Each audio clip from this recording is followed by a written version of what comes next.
दोस्तों, जब भी प्रेम की बात होती है तो श्री कृष्ण राधा के प्रेम की मिसाल सबसे पहले आती है। राधा श्री कृष्ण के प्रेम को जीवात्मा और परमात्मा का मिलन कहा जाता है। कहा जाता है कि श्री कृष्ण को केवल दो ही चीजें सबसे ज्यादा प्रिय थी। ये दोनों चीजें भी आपस में एक दूसरे से गहराई से जुड़ी हुई थी।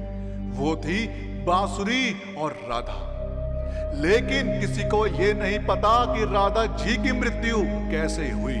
तो आइए जानते हैं। कृष्ण के वृंदावन छोड़ने के बाद से ही राधा का वर्णन बहुत कम हो गया। राधा और कृष्ण जब आखिरी बार मिले थे तो राधा ने कृष्ण से कहा था कि भले ही वो उनसे दूर जा रहे हैं, लेकिन मन से कृष्ण हमेशा उनके साथ ही रहेंगे।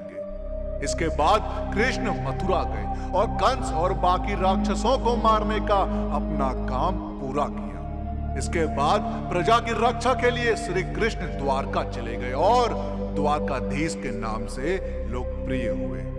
जब कृष्ण वृंदावन से निकल गए तब राधा की जिंदगी ने अलग ही मोड़ ले लिया था। राधा की शादी एक यादव से हो गई। राधा ने अपने दाम्पत्य जीवन की सारी रस्में निभाई और बूढ़ी हो गई, लेकिन उनका मन तब भी कृष्ण के लिए समर्पित था। राधा ने पत्नी के तौर पर अपने सारे कर्तव्य पूरे किए और दूसरी तरफ श्री कृष्ण ने अपने दैवीय कर्तव्य निभाए। सारे कर्तव्यों से मुक्त होने के बाद राधा आखिरी बार अपने प्रीतम कृष्ण से मिलने गई। तब वहां द्वारका पहुंची तो उन्होंने कृष्ण के रुक्मिणी और सत्यभामा से विवाह के बारे में सुना, लेकिन वह दुखी नहीं हुए। जब कृष्ण ने राधा को देखा तो वह बहुत प्रसन्न हो गए। दोनों संकेतों की भाषा में एक दूसरे से काफी देर तक बातें करते रहे। राधा जी को कान्हा की नगरी द्वारिका में कोई नहीं पहचानता था। राधा के अनुरोध पर कृष्ण ने उन्हें महल में एक देविका के रूप में नियुक्त किया। राधा दिन भर महल में रहती थी और महल से जुड़े कार्य देखती थी। मौका मिलते ही वह कृष्ण के दर्शन कर लेती थी, लेकिन महल में राधा श्री कृष्ण के साथ पहले की तरह का आध्यात्मिक जुड़ाव महसूस नहीं कर पा रही थी। इसलिए राधा ने महल से दूर जाना तय किया। उन्होंने सोचा कि वह दूर जाकर दोबारा श्री कृष्ण के साथ गहरा आत्मीय संबंध स्थापित कर पाएंगे। उन्हें नहीं पता था कि वह कहां जा रही हैं, लेकिन भगवान श्री कृष्ण जानते थे। धीरे धीरे समय बीता और राधा बिल्कुल अकेली और कमजोर हो गई। उस वक्त उन्हें भगवान श्री कृष्ण की आवश्यकता पड़ी।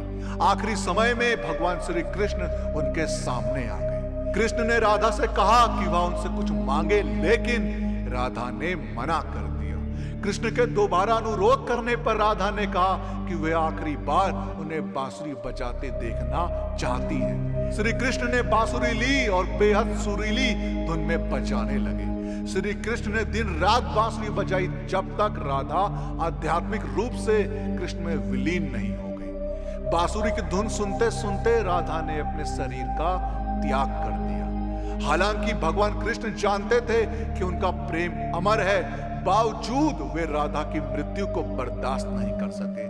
कृष्ण ने प्रेम के प्रतीकात्मक अंत के रूप में बांसुरी तोड़कर झाड़ी में फेंक दी। उसके बाद श्री कृष्ण ने जीवन भर बांसुरी या कोई अन्य वादक यंत्र नहीं बजाया।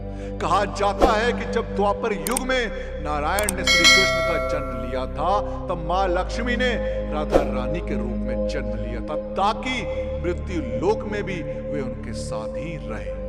दोस्तों, आपका राधा जी की मृत्यु के बारे में क्या कहना है, हमें कमेंट्स के माध्यम से जरूर बताएं। और इस वीडियो का पार्ट 2 चाहिए हो तो कमेंट्स में पार्ट 2 जरूर लिखें। और साथ ही साथ अगर आपको हमारी आज की वीडियो पसंद आई हो तो टारगेट रखते हैं 5000 लाइक। अब 5000 लाइक इतने ज्यादा तो है नहीं, तो इस वीडियो को लाइक और शेयर करना ना भूलें। और जिन लोगों ने अभी तक हमारे चैनल को सब्सक्राइब नहीं किया, उनसे मेरी गुजारिश है कि हमसे जुड़े रहने के लिए और ऐसी ही और भी वीडियोस देखने के लिए हमारे चैनल को सब्सक्राइब जरूर करें।